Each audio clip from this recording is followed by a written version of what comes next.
All right.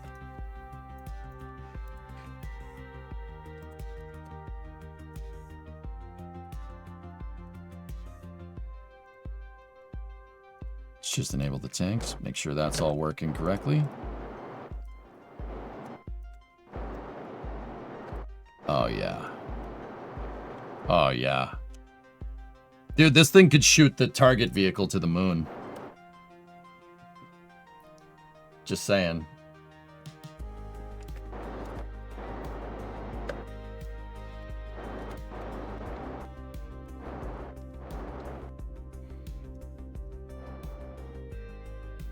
All right.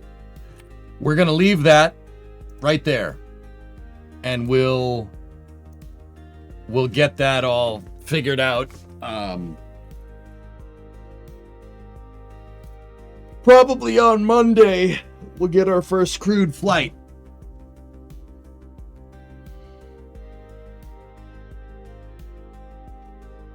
Would there be any benefit to adding air brakes to the stage so you could deploy prior to parachutes? Hibbit, yeah,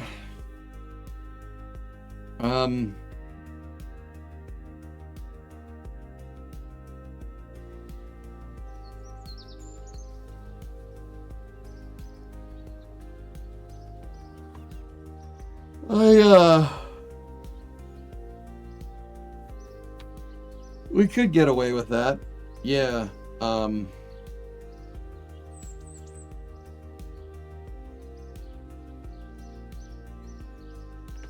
yeah.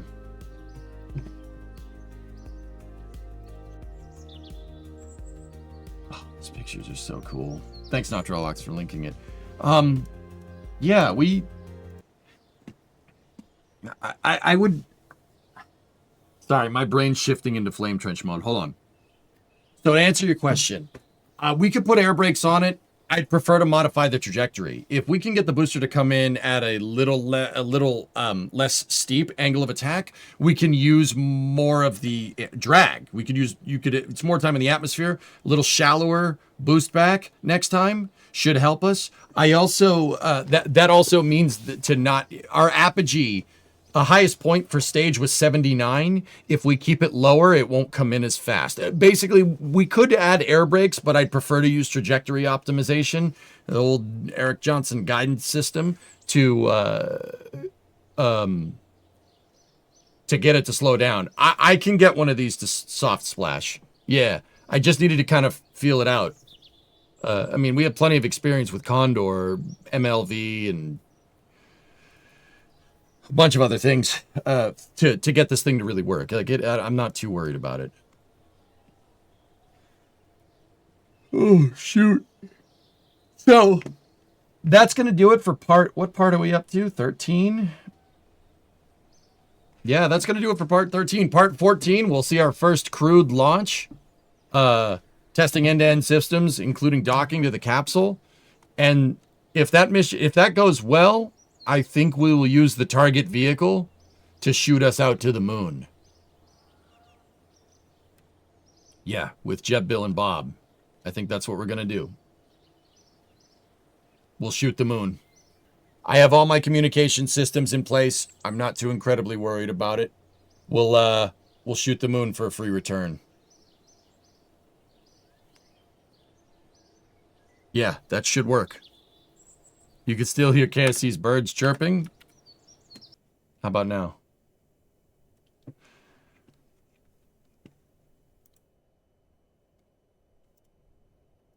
If you guys wanted to see those new pictures that SpaceX posted, I will show you.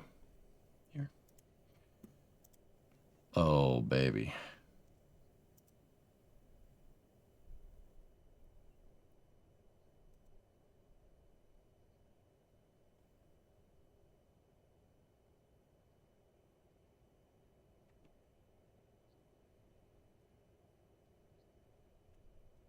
Cool.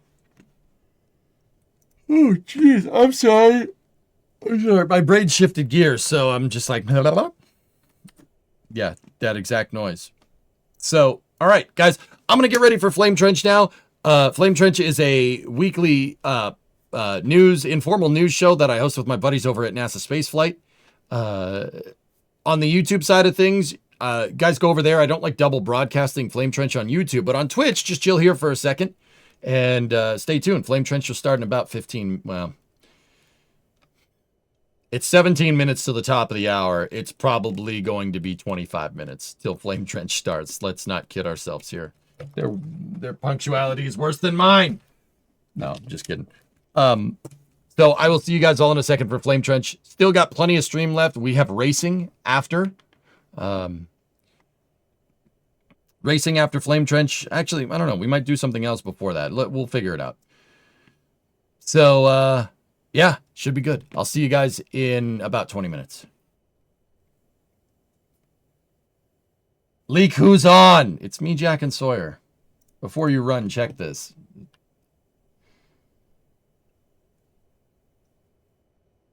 Yeah, we saw that, Geek. That's pretty good. All right. So, stand by for loss of signal on YouTube. On Twitch, there'll be a momentary loss of signal, but we will be back in a second. I'll see you guys in a moment. Thank you very much for watching.